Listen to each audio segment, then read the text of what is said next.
You know, it's funny how life has a way of surprising us. I realized just how much art and technology can truly merge and form something stunningly breathtaking, almost like a digital symphony, if you get what I mean. So, had a fantastic session at a digital art forum today. It was all about VR tech, and it's shaking up the world of traditional art. Makes you think, doesn't it? How the old world charm of paint and canvas meets the futuristic VR. I had Ivy, Amelia, and Aiden with me. Ivy did an awesome job conducting the workshop. Amelia brought some real 3D art innovation, and Aiden, being the art innovator he is, added to our explorations with his forward-thinking perspective. We had some interesting discussions, bridging the gap BTN art and technology. Imagine getting immersed into a Pollock or a Magritte. The horizon is widening and it's a wild, exciting ride. These sort of discourses really bring me back to why I love doing what I do. Did I tell you what happened at the chat with Nina and Eric? We somehow landed on the topic of pizza and burgers out of the blue. Yes, had a hearty laugh over that. Pizza cravings always find a way to creep into any sort of conversation, don't they? So, the outcome of that discussion, we've got another foodie outing planned. And answering Nina's random question, yes, art, philosophy, tech, and food. Our chats nearly cover all spheres of life. You know, these little moments are what makes our friendship so memorable, right? Guess what Nina proposed after? A sci-fi novel? How bizarre is that? She mixed my love for VR tech with the philosophy books I've been reading these days, and voila, an idea for a sci-fi novel. Even considering it makes me giggle. Am I going to be the next Asimov or Clarke? That would be a sight. Tech, art, and philosophy all in one plot, she said, as if there aren't enough things going on already. You guys believe in me way too much, anyway. You wouldn't believe how much fun we had today. Managed to turn back time and went on a retro gaming spree. Fortunately, I was in good company. Eric, Ben, Jake, Max, and yours truly. We all delved into the world of 8-bit nostalgia. We jumped barrels in Donkey Kong, chased ghosts in Pac-Man, and had some intense space dog fights in Galaga. Can you believe we played all these old-school games in one night? Jake turned out to be quite the dark horse in Mario Kart. Max could use some practice, though, but he's getting there. There was such laughter and camaraderie. Felt like we tested our friendship with every button mashed. Surely, such small time spent with friends feels like a large piece of happiness, especially over shared interests. And guess what? There's a campaign called Retro Gaming Night 2, Return of the Joystick, thanks to popular demand. Can't wait for Nina and others to join in next time.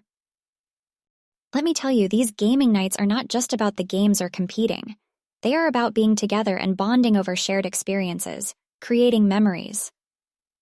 The joy of being with friends is immeasurable, truly.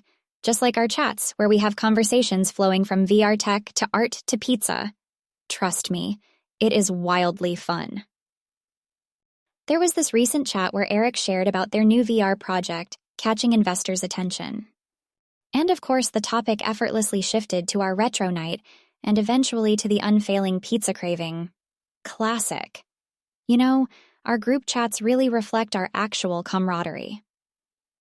From gaming to art to good old pepperoni pizzas, we pretty much circle all the spheres of life. This reminds me, I'm currently munching on, you guessed it, a pepperoni pizza. Deliciously spicy slices of heaven, perfect nightcap. Continuing from where we left off, you remember the whole digital art symposium thing, right? Trust me, if there is something more cryptic and beautiful than VR and painting, it's architecture. And not just any regular stuff, I mean the real quirky ones. You know, the ones that make you do a double take and wonder how on earth is that possible? Remember the techie expedition I was planning with Mila and Tina? Yeah, that. Well, to make things more exciting, we had a new recruit, Martin, who joined our little adventure today. Man, it turned out to be one whirlwind of a day. We set out on this massive, citywide scavenger hunt for the most unique and obscure architectural structures. The weirder the better. The city isn't just squares and concrete anymore. I swear I saw a building that looked like a jumbled-up Tetris game, though with columns a bit apart.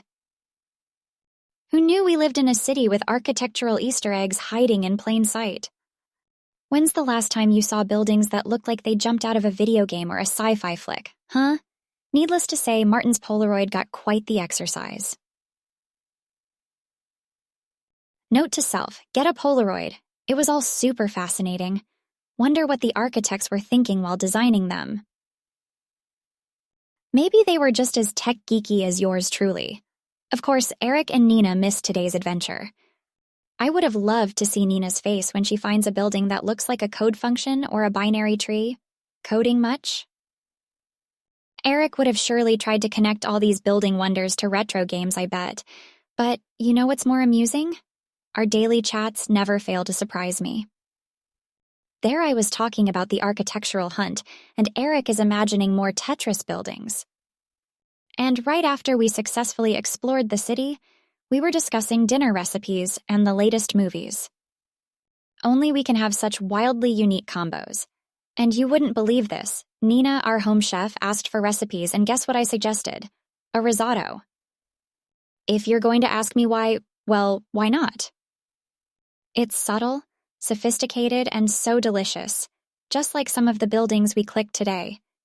Speaking of movies, Nina's got Inception next on her list. I guarantee she won't see what's coming. Oh, the thrill. Just like how those architectural oddities brought out a gasp in me, this movie will do the same for her. It's just insanely mind-boggling.